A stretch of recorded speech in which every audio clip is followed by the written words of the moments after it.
Senator Cruz. Mr. Delaney, this hearing's not going well for you. And there's a reason for it. Because as much as you may be concerned that it's not going well for you, it's gone far worse for Chessie Prout. The focus of this discussion began when a 15-year-old freshman was sexually assaulted by a senior as part of a campus custom known as Senior Salute, a game where upperclassmen competed to have sex with younger students. In 2015, the culprit was acquitted of felony rape, but found guilty of misdemeanor sexual assault and endangering the welfare of a child. You have repeatedly said you were just an advocate. You were just representing the school, where the school was St. Paul's, one of the most prestigious boarding schools in America. And yet, in your representation of St. Paul's, it was St. Paul's that was the victim. You portrayed the school that a sitting U.S. Senator, indeed a member of this committee, attended. Former Secretary of State John Kerry attended. Former FBI Director Robert Mueller attended. A member of the Kennedy family and 3 Vanderbilts have attended. And in your view, that school was the victim, not the 15-year-old girl who was sexually assaulted.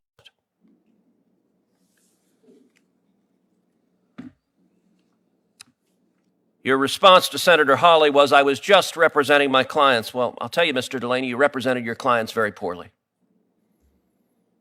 Because as a lawyer, if your client is a school and they've decided their strategy is to out the girl that was sexually assaulted while in their care and custody, that school is doing a crappy job, and the lawyer who goes in and says, sir, yes, sir, happy to do it, is doing a lousy job representing his client. Now, just a moment ago, you answered questions from Senator Corner. I actually wrote down a couple of things. Earlier in the day, you acknowledged very kindly that the Prout family, I'm quoting you, the Prout family had a strong interest in anonymity. And then just a moment ago, you answered Senator Corner, I wrote it down again, the school did not file a motion to remove anonymity. Mr. Delaney, that testimony is false. I want to read from the motion you filed that is right here. This is on page 2. The school recognizes that JD has an interest in protecting her anonymity. Now notice you told this committee the Prout family had a strong interest. Oddly enough, the word strong was not in your pleading. You graciously conceded they have an interest. Okay? However, in balancing that interest against the prejudice to the school and the public interest in disclosure, the following common sense measures should be taken to mitigate the prejudice to the school, the victim, elite private boarding school. The school shall be entitled to identify plaintiffs and JD during discovery. Plaintiffs and JD should not be allowed to proceed under pseudonyms at the trial of the matter. You asked the court, strip her anonymity. And you just told Senator Cornyn, I didn't ask the court to strip her anonymity. Why did you give a false answer to Senator Cornyn? Senator Cruz, thank you for the question. I did not in any way intend to provide any misleading answers. The section of the brief that you're referencing involves the use of a pseudonym at trial as opposed to at pretrial phases of the case. And I'm not aware of... And so your view is it's common sense, that's the word you used, that a teenager, the victim of sexual assault, should be stripped of a pseudonym. That's just a common sense step.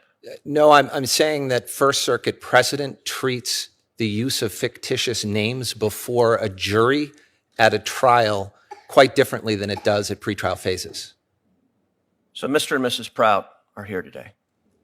Thank you for coming. You and your daughter have been victimized now 3 times. First, on that horrific night. Secondly,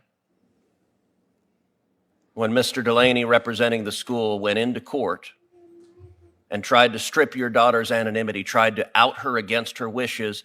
And third, when the Biden administration chose to reward him by nominating him to the Court of Appeals. I would encourage everyone to read the letter that Chessie Proud has filed. And Mr. Delaney, there is a reason why virtually every Democrat has skipped this hearing. They're embarrassed about this nomination. I want to read one paragraph from this letter and ask you a final question. From Chessie Proud.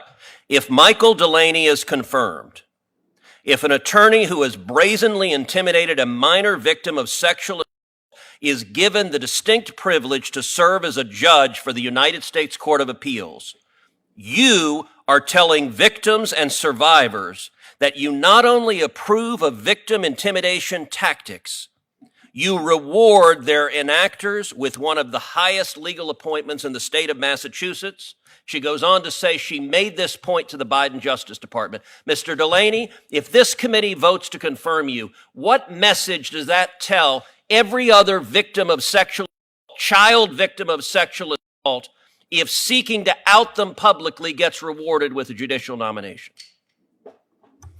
Thank you for the question, Senator. I have spent nearly 30 years in my legal career, half of that in public service. I have tried through my work as Attorney General and as a frontline prosecutor to represent the interests of victims in all that I did. I would ask this committee to consider the totality of my record over nearly 30 years as it reviews my qualifications. Thank you, Mr.